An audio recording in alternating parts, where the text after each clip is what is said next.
Number 9. Sydney Sutherland. On August 19, 2020, 25-year-old Sydney Sutherland went for a jog in Arkansas, but this mother of one would never make it back home. A few hours after she left, her relatives got worried since she wasn't answering their calls. All her belongings and even her car were still at home, but no one knew where Sydney had gone. So that night they called authorities and reported her missing. After an exhaustive 2-day-long search, they found her dead body in a shallow grave. Soon afterward, officials arrested and charged 29-year-old Quake Llewellyn in connection with her death. During questioning, he admitted that he struck the poor woman with his 3,000-pound or just under 1,400-kilogram truck, drove her somewhere to sexually abuse her, then buried her body. Sydney's autopsy revealed that the cause of death was, quote, multiple blunt force injuries. Perhaps the most disturbing part of this story is that before the arrest, Llewellyn was trying to hide in plain sight. He helped search for Sydney and at one point even hugged the victim's mother to console her. He was also part of a Facebook group dedicated to finding the young woman. Now, while it's clear that Sutherland and Llewellyn knew each other, authorities still haven't specified exactly how. There are rumors that she rejected his advances or proposals, but none of them have been fully confirmed. About a year later, he pleaded guilty to charges of sexual abuse and capital murder to avoid the death penalty. Prosecutors agreed to dismiss the 2 other charges of kidnapping and abuse of a corpse. Llewellyn was sentenced to life in prison without the possibility of parole for his crimes. Number 8. Regan Noelle Gibbs. In May 2022, a former Kansas University soccer player named Regan Noelle Gibbs was found dead in her Lawrence home. The promising local star was only 25 years old and still had her entire life ahead of her. A GoFundMe created in the victim's memory said she was a practicing Christian who wanted to go back to school and become a physician's assistant. She was hoping to spend her life helping the homeless. Authorities soon told press that her husband, 26-year-old Chad Merrick, called 911 and admitted he had just murdered his wife. He told the dispatcher that he killed her because, quote, God told him to do it. Merrick was immediately arrested and detained with a $1 million bail. But it was clear the murderer wasn't mentally stable. He was suffering from some kind of psychosis and didn't fully understand the consequences of the brutal act he had committed. When Merrick appeared before the Douglas County District Court, he told the judge that his attorney was Jesus Christ himself. People close to the victim reported that Merrick had become more and more controlling of Regan as their relationship advanced, and that he would often manipulate her using faith. The murderer was usually seen in downtown Lawrence preaching with a bullhorn, and his Facebook page was full of conspiracy theories. Apparently, he linked Halloween, the Easter Bunny, and even COVID-19 vaccines to Satan. He also had multiple run-ins with the law before the incident. This included at least 10 convictions, like interference with a medical emergency crew, law enforcement, and even battery. In June 2022, he was found not competent enough to stand trial, but the court ordered more evaluations of his mental state to be made. It's expected that he'll have to live the rest of his life in a mental health institution. Number 7. Lisa Dodd. In the summer of 2022, Lisa Dodd was planning her baby shower. On June 9th, it had been a while since her mother had heard from her. She started looking for her daughter inside her home in Alton, Illinois. She was shocked to find her pregnant daughter's severed head inside a dumpster. In tears, the mother called the police.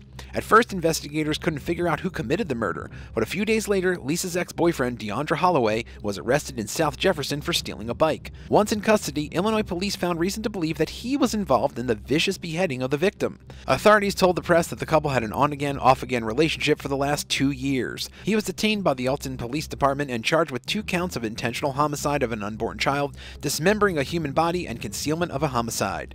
The convict had a long history full of petty crimes. In 2019, he was charged with robbing one of his friends, a crime that he received a $900 fine and 2 years probation for. His family also revealed that he had been suffering from severe mental illnesses, and they had tried to get him help.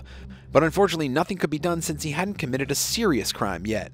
They insisted that their son was not a monster despite his extremely evil act. A few months later, he was declared unfit to stand trial due to his mental condition. Number 6. Jessica L. Smith. For the people of Olathe, Kansas, the 4th of July 2020 was not a day for celebration. At around 3 a.m., officers were called to an active aggravated burglary. They quickly arrived at the scene, but the culprit had already escaped. Inside the home, they found the lifeless body of 42-year-old Jessica L. Smith. Her neighbors were traumatized since they never thought anything like this could happen in such a peaceful and safe neighborhood. The investigators started looking into the murder and found that in March of that year, a man named Clyde James Barnes Jr. was charged with felony stalking of Smith. He had a strange obsession with the girl and would not leave her alone. Naturally, he became the #1 suspect for the murder, so they started looking at him closely. The crime lab then found evidence proving he was responsible for Jessica's death, and officials took him into custody. He was charged with premeditated first-degree murder, aggravated burglary, unlawful tampering with electronic monitoring, criminal threat, and violation of the protection order against him. He was found guilty by the jury and will spend the rest of his life behind bars. Do you know anyone that's been a victim of a home burglary? Tell us in the comments and hit that subscribe button while you're at it. Number 5. Tamara LAFRAMBOISE. This next story comes from South Dakota. In March of 2019, 45-year-old Stephen Falkenberg believed that his girlfriend Tamara LaFramboise was cheating on him. They got into a brutal fight that ended with him beating her to death and dumping her mutilated body in a river 600 miles or just shy of 1,000 kilometers away. After killing the victim, Falkenberg went on with his life as if nothing had happened. Tamara's mother grew increasingly restless and soon reported her child missing. A few days later, 2 boys walking their dog found the woman's body outside of Menominee in rural Michigan. Her hands, feet, and head had all been removed. She was only identifiable thanks to the tattoos described on her missing persons report. Falkenberg was soon taken into custody and charged with second-degree murder. The two apparently had a toxic relationship and would get into physical fights often. They had broken up and gotten back together many times. According to court documents, they were arguing on the day of the murder when Falkenberg got angry and pushed Tamara. This ended with her hitting her head and dying almost instantly. Panicked, he tried covering up the death by dismembering her body and getting rid of it as quickly as possible. Jurors found him guilty of first-degree manslaughter and second-degree murder. He was given a life sentence with no chance of parole. The victim's head and limbs have not been found to this day. Number 4. SRINIVAS KUCHIBHOTLA. Austin's Bar and Grill in Olathe, Kansas became the site of a terrible racist hate crime on February 22, 2017. A 52-year-old white man named Adam Purinton saw 2 Indian men having a drink. He asked another one of the bar patrons if they saw the, quote, terrorists sitting on the patio. He then approached the men, SRINIVAS KUCHIBHOTLA and Alec Mandasani. He demanded to know where they came from and how they got into the United States. Purinton was understandably escorted out of the bar by bouncers for his behavior, and after that he went home, grabbed a semi-automatic pistol, and returned.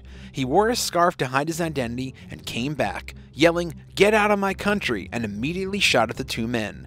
KUCHIBHOTLA died on the scene and Mandasani was injured. A Good Samaritan named Ian Grillett tried to intervene and stop Adam. He was also wounded in the struggle. After the horrific shooting, the culprit drove 70 miles or just under 115 kilometers to an Applebee's in Clinton, Missouri. He confessed the crime to a shocked bartender and police were called. Apparently, Adam said that he had killed 2 Iranians. He was taken into custody and faced multiple hate crime and state murder charges. Purinton, a Navy veteran, was a regular at Austin's Bar and Grill. His neighbors later told journalists that 2 years before the shooting, his father had died. Because of the grief, he had become a drunken mess and started to physically and mentally deteriorate. Both KUCHIBHOTLA and Mandasani were Indian nationals who worked as engineers at the tech farm Garmin. Everyone around them said they were loving and brilliant people. The culprit later pleaded guilty to all charges and received 3 life sentences for the aberrant, racially motivated rampage. Number 3. Sydney LOOFE. 24-year-old Sydney LOOFE from Nebraska met Bailey Boswell on Tinder before they went on a date. Apparently, Bailey used the fake name Audrey while talking to Sydney. LOOFE was pretty excited after the two met up for the first time, but their second date would end with her getting strangled to death. A few days later, her body was found in garbage bags scattered across rural Nebraskan roads. They were cut into 14 separate pieces. Authorities discovered that Boswell and her boyfriend Aubrey Trail would often lure random people from the internet and, quote, engage in group sex. The two claimed to be leaders of a so-called witch coven. They would often talk about murdering people and witchcraft at home, and Aubrey even told people he was a vampire. After Sydney's passing, he claimed the victim was choked to death accidentally during a sex game between the three, but these lies were soon disproved. He later admitted to killing her because she threatened to expose his lifestyle and because she refused to go along with the couple's plans. Both Boswell and Trail were found guilty by a jury. He was given the death penalty, while his lover was sentenced to life in prison without any possibility of parole. Number 2. Matttieo Condoluci. On May 14, 2020, a former nightclub bouncer was shot to death in Omaha, Nebraska. Matttieo Condoluci answered the door and was immediately killed by James Fairbanks with one bullet to his forehead and others to his back and chest. The bouncer was shot 7 times in total. He had been previously convicted of 2 counts of child molestation, once in Florida where he assaulted a 5-year-old boy and received 5 years in prison, and then again in Sarpy County where he abused a 13-year-old girl and got 2 years in jail. Fairbanks, a father of 2, was out for vengeance. After the incident, the school teacher sent an anonymous letter to the KMTV news station and confessed to the murder. He pleaded no contest to second-degree murder. He was sentenced to 40 to 70 years in prison on July 14, 2021, but many felt this sentence was harsh and not necessary considering the victim's crimes. Condoluci's daughter Amanda Henry even defended him, saying she was thankful when her father was dead. She confessed that she had been constantly abused and molested by the victim in her childhood too. Laura Smith, whose son was abused by Condoluci in 1994 and died of a drug overdose just a few years later, campaigned to free Fairbanks and labeled his act, quote, reasonable. What do you think? Number 1. Carrie Fravor. Carrie Fravor, a single mother of 2, was looking for a casual fling when she met Dave Krupa in Omaha, Nebraska back in October 2012. But 2 weeks later, the woman disappeared and was never seen alive again. She was kidnapped and killed by Dave's ex, Shanna Golyar. For the next 3 years, the murderer pretended to be Fravor and sent thousands of messages and emails to her family members and even Dave. Shanna even sent threats to herself posing as Fravor so no one would suspect her. Authorities didn't start looking into Fravor's disappearance until 2015, since the texts and emails were coming from her real accounts. Once they did, they suspected she was murdered at an apartment in Omaha. They saw that Golyar had a history of impersonating women on social media and creating emails in their names, especially women who were seeing the same man as her. It was also revealed that the culprit had filed a complaint with the police in Council Bluffs, Iowa, claiming she had been shot in her left thigh, but after an investigation, they realized she had shot herself. She also pleaded guilty to breaking into another woman's apartment. Fravor's body was never found, but Golyar was sentenced to life in prison for the murder and other crimes. What led to her capture was incriminating photos found on a memory card hidden in Golyar's ex-boyfriend's storage unit. One photo showed a close-up of a rotting human foot with a tattoo eerily similar to Fravor's, a Chinese character for mother.